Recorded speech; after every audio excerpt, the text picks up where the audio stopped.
हाय, hello, नमस्कार सर्वांना. Good morning. कसे आहात सर्व?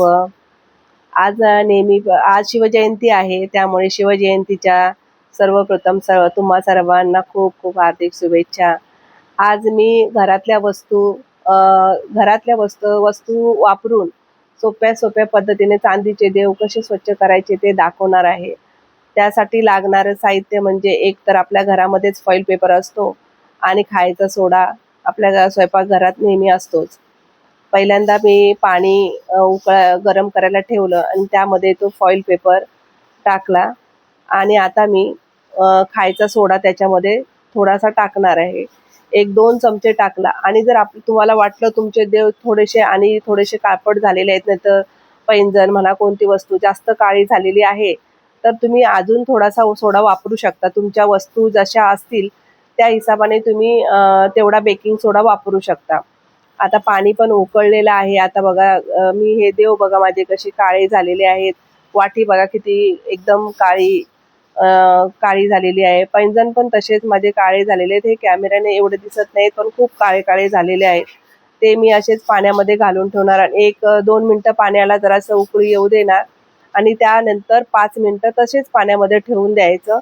खूप छान क्लीन होतात मस्तपैकी.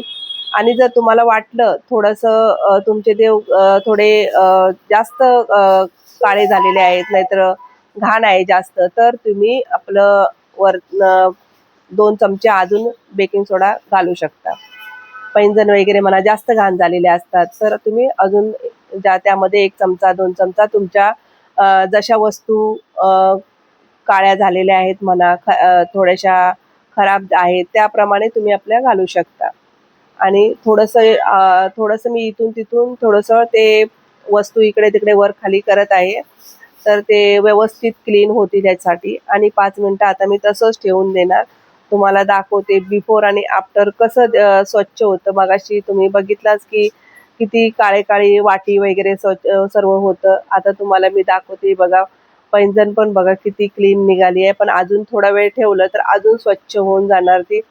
आणि नंतर आपण भांडी घासायचं लिक्विड घेऊन थोडंसं स्वच्छ करू शकतो. आणि ह्याला ब्रशने घासायची पण गरज नाही. जर काळं असेल अजून कुठे अस्वच्छ दिसत असेल तर तुम्ही ब्रशने थोडंसं घासून घेऊ शकता. पण मला हे आता क्लीन करायचे ब्रशने गरज नाही आहे. मी थोडंसं लिक्विड घेणार आणि स्क्रबरने थोडंसं 5 मिनिटं ठेवून झाल्यानंतर घासून स्वच्छ करणार.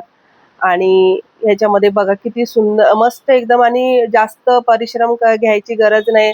झटकीपट आपलं लगेचच किती क्लीन होऊन जातं, स्वच्छ होतं. ही वाटी बघा आता मगाशी कशी दिसत होती आणि आता बघा किती छान आणि क्लीन निघालेली आहे ती. असं जर आपले खूप काळे झालेले असतील चांदीच्या वस्तू, तर आपण एकदम झटकीपट अगदी नव्यासारख्या एकदम स्वच्छ होतात आणि एकदम नव्यासारख्या वस्तू पण दिसतात. बघा किती फरक बघा मगाचा आणि आत्ताचा बघा. बिफोर आणि आफ्टर बघा कसा फरक दिसतोय तो.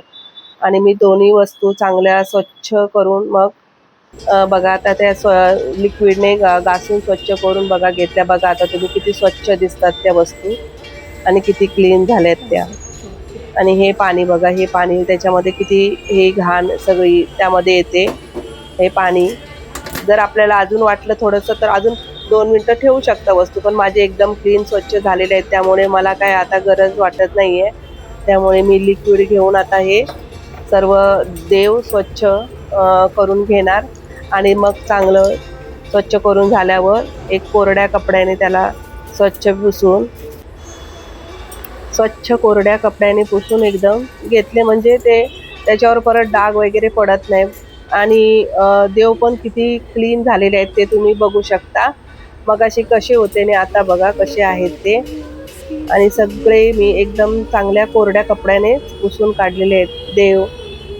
आता बघा कशी दिसते लक्ष्मी आणि मगाशी कशी काळी झालेले होते ते.